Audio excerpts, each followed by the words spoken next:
Hello my lovely students, how are you all? আমি আশা করব তোমরা প্রত্যেকেই ভীষণ ভালো আছো। আর বলা ভালো, অনেক দিন পর আবারও আমি চলে এসেছি নতুন একটা কন্টেন্টের সাথে। ওয়েল, এই কিছুদিন কিছু পার্সোনাল কারণে ব্রেক আমি নিয়েছিলাম, আর তাই আজকে আবারও একটা ধামাকাদার ইংলিশ স্ট্রাকচারের কন্টেন্ট নিয়ে আমি তোমাদের কাছে চলে এসেছি। Welcome back to my channel Pratiki Learning School, where learning is a beautiful journey. And if you want to be a part of this beautiful journey, then subscribe my channel and press the bell icon. তাহলে আর বেশি দেরি না করে চলো আজকের ক্লাসটিও শুরু করা যাক। ওয়েল, তাহলে বলে দিয়েছি আজকের ক্লাসটা ইংলিশ স্ট্রাকচারের ওপর, তবে একটু ডিফারেন্ট স্ট্রাকচারস আজকে আমরা শিখব। আর এই ডিফারেন্ট স্ট্রাকচারসগুলো প্রত্যেকের ভালো করে শেখা উচিত, প্রত্যেকের ভালো করে জানা উচিত। কারণ প্রতিটা সেন্টেন্স, ইংলিশের প্রতিটা সেন্টেন্স, যে সেন্টেন্স রেগুলারলি আমরা ইভেন কথা বলছি, প্রত্যেকটাই কিন্তু কোনো না কোনো স্ট্রাকচারের ওপর বেস করেই আমরা বলছি বা করছি সেন্টেন্সগুলো, রাইট? তাই আজকে আমরা যে ইম্পর্টেন্ট স্ট্রাকচারগুলো শিখবো সেগুলো মন দিয়ে দেখো, শেখো এবং নিজেদের রিয়েল লাইফ কনভারসেশনে প্র্যাকটিস করো। ঠিক আছে, চলো আর বেশি দেরি না করে আজকের ক্লাসটাও শুরু করি। আচ্ছা, ফার্স্ট কি রয়েছে? Topic plus comma plus comment. আচ্ছা, এবার তোমরা বলবে এইটা কখন আমরা ইউজ করতে পারি। আমি তোমাকে এক্সাম্পল দিয়ে তোমাদেরকে আমি বলে দিচ্ছি। This book comma I like ইট। আগে আমি একটা জিনিস তোমাদের বুঝিয়ে দিই। দেখো, টপিক মানে কি? যে বিষয়টা, কোন বিষয়টার উপর আমরা কথা বলছি বা যে বিষয়টার উপর আমরা কথা বলছি, ঠিক আছে? আর কমেন্ট কি? না, যে বিষয়টার উপর কথা বলছি সেটার উপরে আমরা কি ভাবছি। মানে ধরো আমরা কাউকে একটা কমপ্লিমেন্ট দিচ্ছি বা একটা কোনো কিছুতে কমেন্ট করছি, তো সেটাতে আমাদের ভাবনাটা রিফ্লেক্ট করছে, ব্যাপারটা অনেকটা সেই রকম। টপিক হচ্ছে কি বিষয়ে কথা বলছি বা কোন বিষয়ে কথা বলছি। কমেন্ট হচ্ছে যে সেই বিষয়টার উপর আমরা কি ভাবছি এবং কি বলছি তার পাশাপাশি, ঠিক আছে? তো সেটাই হচ্ছে এটার মেন বক্তব্য, স্ট্রাকচারটা। এবারে দেখো, this book comma I like it. This বুকটা কি? টপিক, আমরা একটা বইয়ের ব্যাপারে বলছি। কমেন্ট কি? আই লাইক ইট, মানে এটা আমার ভালো লেগেছে।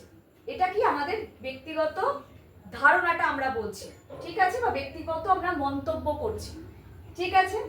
এবার তোমরা বলবে, এখানে একটু দেখো, I like this book, this book I like it. ডিফারেন্সটা কোথায়? ব্যাপারটা তো একই, ব্যাপারটা নিশ্চয়ই একই, তবে সেকেন্ড সেন্টেন্সটা এই দিস বুক অর্থাৎ টপিককে এমফাসাইজ করছে, মানে টপিকটার উপরে জোর দিচ্ছে। বোঝা গেল? আচ্ছা, নেক্সট আসছে কি? Topic plus comma plus pronoun plus verb plus information. এইবার ভালো করে লক্ষ্য করো। My friend comma he lives in Delhi. Topic কে? আমার বন্ধু, আমি আমার বন্ধুর ব্যাপারে আলোচনা করছি। Pronoun he, verb lives, information কি? ইন দিল্লি, মানে রেস্ট অফ দ্য সেন্টেন্স বলছে। তার মানে কি হলো?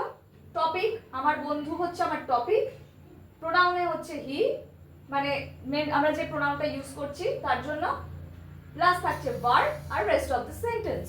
বোঝা গেল? নেক্সট কি থাকছে? Time expression plus comma plus sentence. এইটা এবার ভালো করে বোঝো। টাইম এক্সপ্রেশন মানে যে কোনো টাইমকে এক্সপ্রেস করছে। অ্যাট নাইট, এটা কি? রাত্রের কথা বলছে। টাইম, নাইট কি? একটা সময়ের কথা বলা হচ্ছে।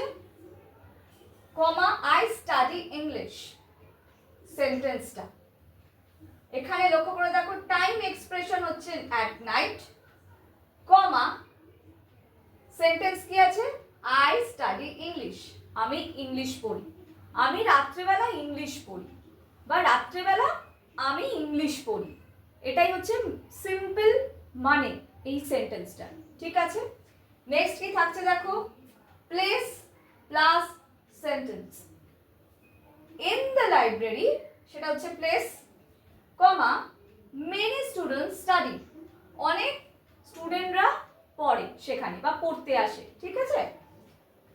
নেক্সট কি থাকছে, ওপিনিয়ন ফ্রেজ, ভালো করে দেখো, ওপিনিয়ন ফ্রেজ, কমা স্টেটমেন্ট।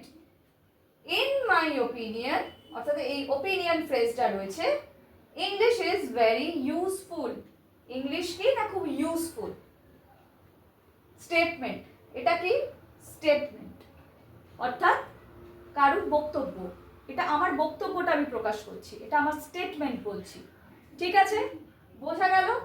এই হচ্ছে আজকের 5টা ইংলিশ স্ট্রাকচার আমরা শিখলাম। এবার চলো চট করে আমরা এইগুলোর এক্সাম্পলসগুলো দেখে নিই।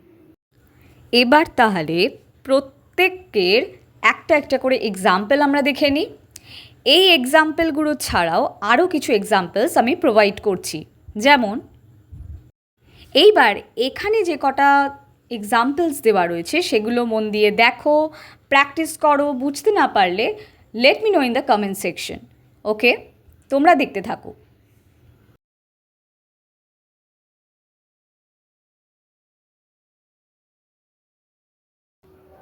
তাহলে আশা করছি তোমরা বুঝতে পেরেছো আজকের এই 5টা স্ট্রাকচারের কিভাবে ইউজ করব আমরা।